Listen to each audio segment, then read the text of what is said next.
why I no longer put people on a pedestal, because we're all fucked up our own way. We all have demons. Some people hide them better than other people.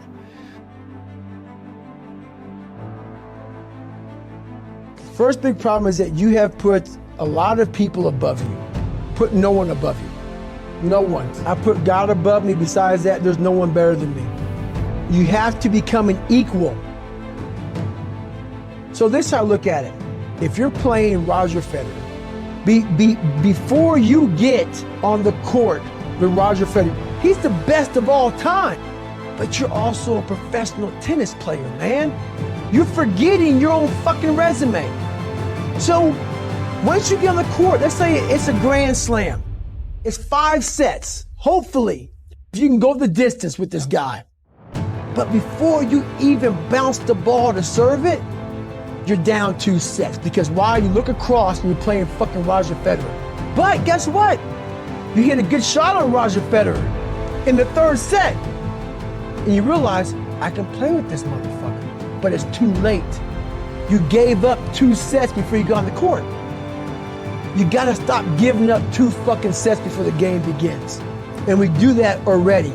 We give up 2 sets before the game begins. So I learned that real quick. I saw these Navy SEALs before I became one. My God, they're better than me. They're better than me. I gave up 100 sets. And I had to work up to realize these are human beings with the same shit I have. Yeah, there's some people who run faster, swim better, but mentality is mentality. There's no, you're not gonna outwork me. I'm gonna catch up somewhere. Who do I use as a standard to measure myself by? It's really everyone and no one. Because there's people in the world that have skills and strength and talent that I will never have. So, what does that mean? Does that mean that I give up? Does that mean that I quit? Of course not. Not at all. It means that I'm gonna try to be the best that I can be. The strongest, the fastest, the smartest. The smartest human that I can become. That's what I'm going to go for. It is possible. How close can I get to that greatness? How close can I get to that glory? My glory happens in the darkness of the early morning, in solitude, alone, where I try. And I try, and I try again to be everything that I possibly can be.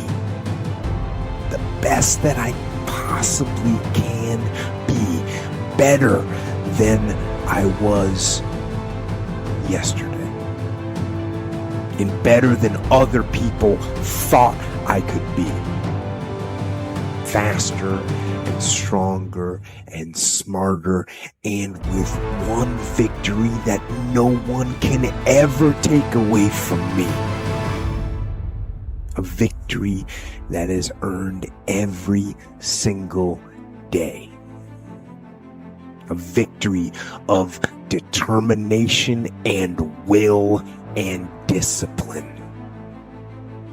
And a victory that is achieved because I will not stop. Most people who are failing are trying their fucking ass off. Most people who are failing are being criticized by people who haven't attempted what you're even trying to fail at. So what I'm failing at, so after I did 2,500 pull-ups my first time going for the record. You know how many people were criticizing me? Look at your audience who's criticizing you, first of all. They're not even in your fucking world. You don't even talk to me. Block them out. That's the first thing. When you grow up weak and you start to master your mind, because my whole thing is whenever I'm weak at something, whenever I'm scared of something, I master it. I was a weak-minded person, so I mastered my mind. And in mastering my mind, I mastered the human mind. And I realized why I no longer judge people, why I no longer put people on a pedestal, because we're all fucked up in our own way. We all have demons. Some people hide them better than other people. So I know we all have them. By me knowing that, I know the most alpha males are very fragile. Very fragile. They never want to see another person harder than them. Ego is serious. So if I can hurt your ego, I got you. So by me having such a fragile ego growing up, all this was my advantage. I was doing a live autopsy on how fucked up I was. I was like, hey, this fucks me up. I bet it fucks other people up too. So I started using all these different tools and tactics to get in instructors' heads. And the taking souls, that's where it happened, man. We're Wednesday, freezing fucking cold. Everybody's jackhammering. Everybody wants to, everybody's just wanting to get through it now.